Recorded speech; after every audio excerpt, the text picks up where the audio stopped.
Well, guys, people on social media are starting to feel like a Glorilla is still messing with her face. So you guys know Glorilla got plastic surgery. She got her boobs done.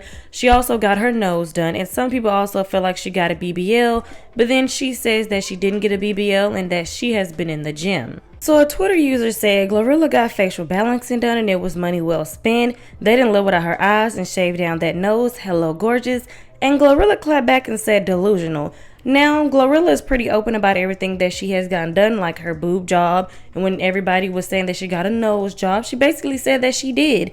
And people said that she got a BBL because they see she's getting thick. And she's like, no, she's been in the gym. So I would like to know you guys' thoughts and opinions on that. So moving on to the next topic, the final first week sales numbers for Cardi B's album Am I the Drama are in, and so far she's debuting #1 on the Billboard 200 with 205,000 albums sold.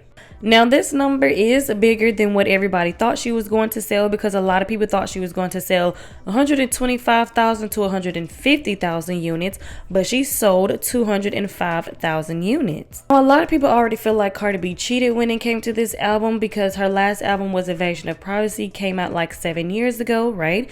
And she had songs WAP, and she also had Up, which are older songs, and she added them to the album. And people are like, why are you adding them to the album? You should add new music and not old music. Because with her adding the old music, they were already adding the streams for them songs to the album, because she added them on the album, of course. Some people feel like Cardi B was cheating, and some people feel like she was strategic for this move, because of course with her adding these songs in here, it was going to boost the album's first week streaming numbers and help it achieve the platinum status upon release. But I would like to know you guys' thoughts and opinions on that. Now, Cardi B was on Instagram Live while she was giving autographs, I think for her CD covers, and she was basically talking about how she is working hard so she can prove everybody wrong, not just her label and her fans, but also the haters. And she also talked about how she asked her mom to pray over her and the baby, because she felt some evil energy, some bad energy around her since she done left Offset and got pregnant by Stefan Diggs. So she did ask her mom to pray for her.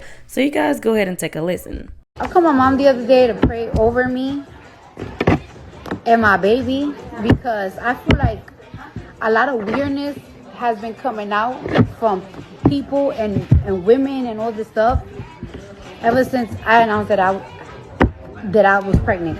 And it's funny because I know that y'all knew that I was pregnant, because clearly everybody kind of figured that I was.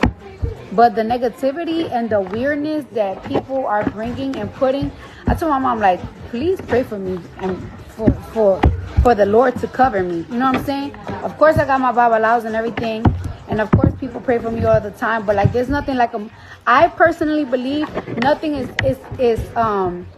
as powerful as a mother's prayer. So I tell her to pray for me and pray for my baby, because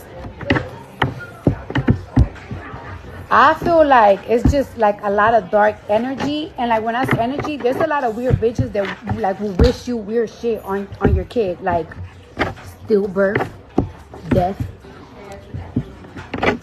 slowness. You know what I'm saying? So and I feel like I feel that energy. I feel that. I feel people putting that on me. I don't know, is it jealousy? I don't know what it is. It is what it is. I'm pregnant, baby. I can't get rid of it no more. Too far gone. So I don't know.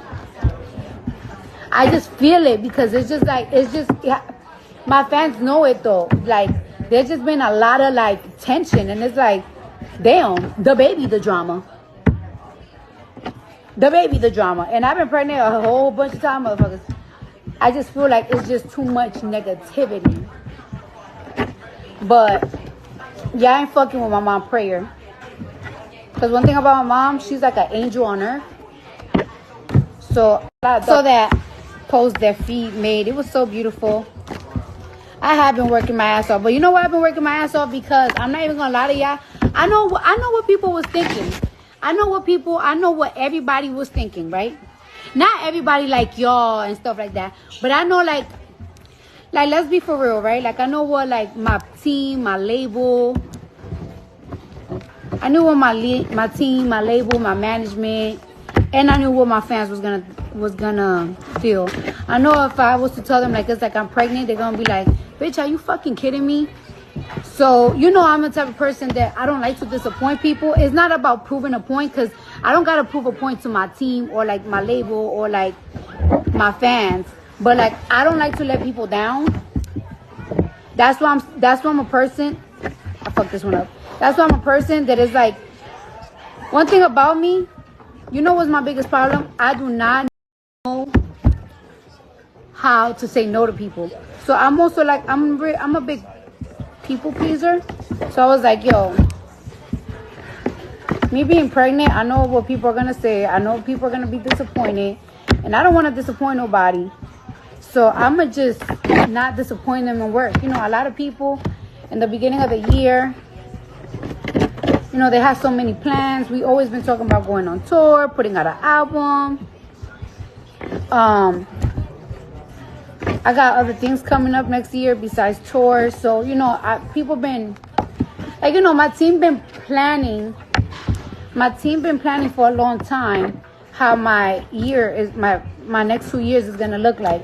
So I didn't really want to disappoint them with the, hey, surprise, I'm knocked up again. Because I know they're going to be like, damn, you fucking wet pussy fucking bitch. Bitch, close them fucking legs, ho. So I was like, you know what? Me, I care about the music. I think her last album was phenomenal. Liked that there was a complete album from like, I believe it was like 15 tracks or something like that. All of them were hitting to some extent. If she could do that again, I think she'll win. I think her audience will buy these things. I still have Cardi B doing between 150 and 220. And I know that's a huge range, but between 150 and 220. I'll be very honest. If Cardi B does below 150, I'm going to say it's disappointing. And if she does really anything over 200, I'm going to say it's a huge success. I think she should really, if I had to pick the number 165, I think that's her number. So if she does over 200, big W. She does under 150, I think it's disappointing. So I got my predictions on deck. Again, she still doesn't have a single for me. The outside shit is cool, but I still think she needs like a little hood bitch single. And we don't got. Welcome back. It is your girl K More Unfiltered here, back with More Than Pop, and we know that it has been a week since Cardi B released her sophomore album, Am I the Drama? And she has caused quite the stir, not only leading up to the release of her album, but also as the album has released. Cardi is in fact the drama. So the numbers are in. Talk of the charts, Cardi B's Am I the Drama to debut atop the Billboard 200 with 205,000 units first week, 90,000 pure via hits DD, a decrease of about 5% in pure sales from midweek projections. Again, I already know what to expect. Y'all gonna get in the comments and hate and move the goalpost and make excuses and say this, that, and the third and all of these things. But the fact of the matter is, everybody that's talking trash about Cardi and her numbers, and let me say this, anybody that talks trash about any of the new rap girlies and their numbers, if given the opportunity and the chance, you wouldn't be able to do half the things that they do. So I'm going to just leave that there. I think this is amazing. I think Cardi's second album has absolutely topped Invasion of Privacy. I absolutely love this for her. Again, there are so many doubters, so many haters, so many people that just feel like because they're a fan of a specific person, they can't be a fan, and not even necessarily a fan. They can't enjoy other artists' music, and to that is a major disgrace. Cardi, these numbers are looking good, girl. I'm so proud of you. I can't wait to see more. And that is more that I have to say on More Than Pop. And I will see y'all.